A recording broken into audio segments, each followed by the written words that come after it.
ફરી સરકાર અને તંત્રની બેદરકારીના કારણે આજે 20 જેટલા લોકોના જીવ ફટાકડાની ફેક્ટરીમાં આગ લાગવાથી ગયા છે. ઉત્તર ગુજરાતના ડીસામાં આ દુઃખદ ઘટના બની છે. પહેલા હું સૌ મૃતકોને શ્રદ્ધાંજલિ પાઠવું છું. ભગવાન એમના ચરણોમાં સ્થાન આપે, એમના પરિવારને દુઃખ સહન કરવાની શક્તિ આપે. સાથે સાથે સરકારને મારે વારંવાર કહેવું છે કે દર વખતે આવી ઘટનાઓ બને છે. તક્ષશિલા કાંડમાં કોઈને ન્યાય ન મળ્યો, જીવતા બાળકો ભૂંજાઈ ગયા.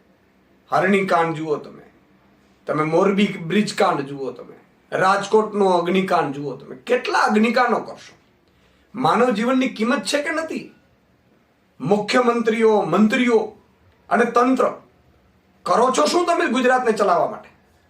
સૌ રેઠું ગુજરાત મૂકી દીધું છે. ફટાકડાની ગેરકાયદેસર ફેક્ટરીઓ ચાલે છે અને તમને ખબર પણ નથી. અને 20 મજૂરો, શ્રમિકો ભૂંજાઈ જાય જીવતા. આનાથી મોટું પાપ શું હોઈ શકે? આજે ભાજપના નેતાઓ, અધિકારીઓ જે પણ ગુનેગાર હોય એની સામે કડકમાં કડક કાર્યવાહી કરવામાં આવે.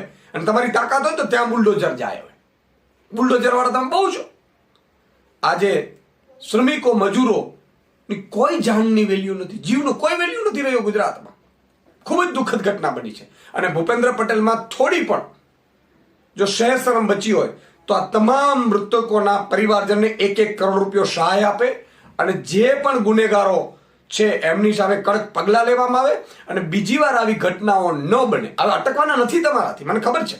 ગુજરાત તમને ચલાવતા જ નથી આવડતું, પણ છતાંય વિનંતી છે કે તમે અત્યારે શાસન ઉપર છો તો તમારી પાસે અપેક્ષાઓ છે અમારી કે એવી વ્યવસ્થાઓ કરો કે બીજી વાર કોઈ આવી દુર્ઘટના ન બને, કોઈ ગરીબનો જીવ ન જાય.